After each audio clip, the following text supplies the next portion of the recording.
दिलों में जगह बनाना बड़ा मुश्किल होता है, कुर्सी हथियाना तो आसान है, बंदूक की नोक पे या पैसे की नोक पे, और हम दिलों में जगह बनाते हैं। मोदी जी, जिस माँ के बेटे हो, तुमने तो अपनी माँ को भी कैश करने में पीछे नहीं हटे। जैसे ही तुम विमुद्रीकरण लेके आए, चौथे दिन अपनी माँ लाइन में लगवा दी। तो क्या ये आपका पब्लिसिटी स्टंट नहीं था? क्या हम और आप नहीं समझते? आज अगर मैं किसी पोजीशन पे हूँ और मेरी माँ जाती है, तो ईश्वर की दया से मेरे कार्यकर्ता तो सक्षम है कि बहन जी आपकी माता नहीं जाएगी, हाँ, इतना काम तो हम आपकी माता जी के लिए कर सकते हैं। आप पब्लिसिटी स्टंट आपने अपनी 95 साल की माँ को नहीं बख्श रहे हैं। और अगर राहुल खड़ा हो गया तो आपके जो अंधभक्त गधे हैं वो चीख चीख के कह रहे हैं राहुल पप्पू खड़ा हो गया। Shame on you, the words you are using for a person that too is a Hindu, is this is your definition of Hindu? क्या ये आपके संस्कार है?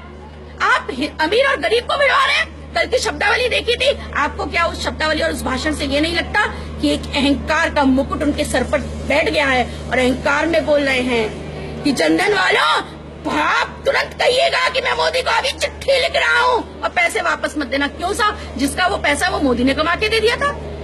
मैं तो कह रही हूँ बिजनेसमैन है, जब इस देश का सिस्टम ऐसा है और उसका पैसा है और वो उसको इंतजाम कर रहा है और 2.5 लाख में से कुछ ना कुछ तो उस गरीब को दे रहा है और आप उसे शिक्षा दे रहे हैं बेईमानी की। इसका मतलब आप क्या सिखा रहे हैं? बेईमानी सिखा रहे हैं, आप भ्रष्टाचार सिखा रहे हैं, आप काला बाजारी सिखा रहे हैं। वाह जी वाह, आप ईमानदारी की चादर ओढ़ के अपने बच्चों को ये शिक्षा दे रहे हैं। Shem on you Modi ji.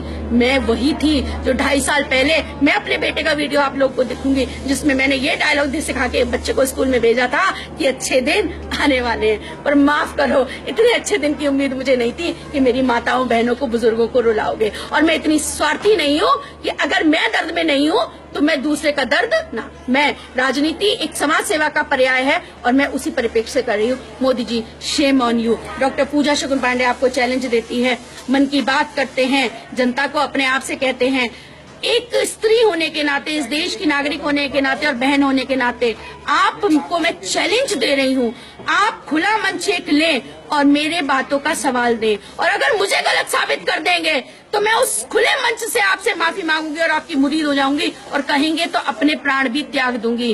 परंतु अगर आप हार गए तो आपको सत्ता से तुरंत जो है त्याग पत्र देना होगा। मैं किसी राजनीतिक पार्टी की राष्ट्रीय सचिव होने के नाते आपको ये बात नहीं कह रही हूँ। मैं एक हिंदुस्तानी महिला, स्त्री, माता, बहन होने के नाते अपने देश के राजा से गुहार लगा रही हूँ। अगर है हिम्मत तो डॉक्टर पूजा शकुन पांडे से दो बातें खुले मंच पर करें, मजा आ जाएगा, विपक्ष भी चुप हो जाएगा और आप ठीक है तो आपकी जय, नहीं तो इस देश की जय। मुझे मेरी जय फिर भी नहीं चाहिए।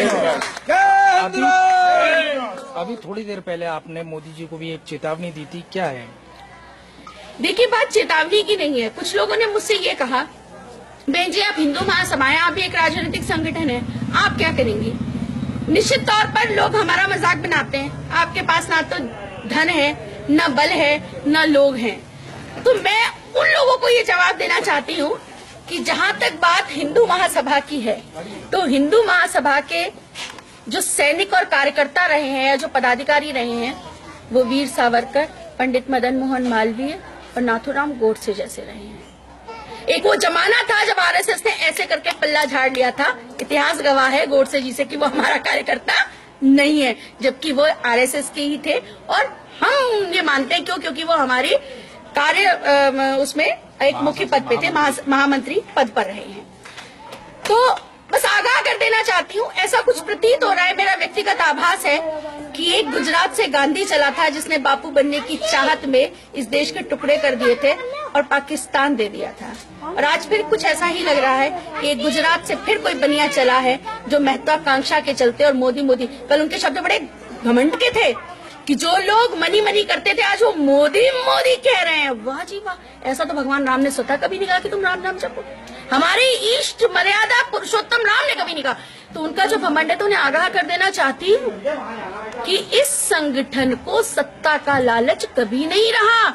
ये संगठन क्रांतिकारियों का संगठन है, सच्चे देशभक्तों का है।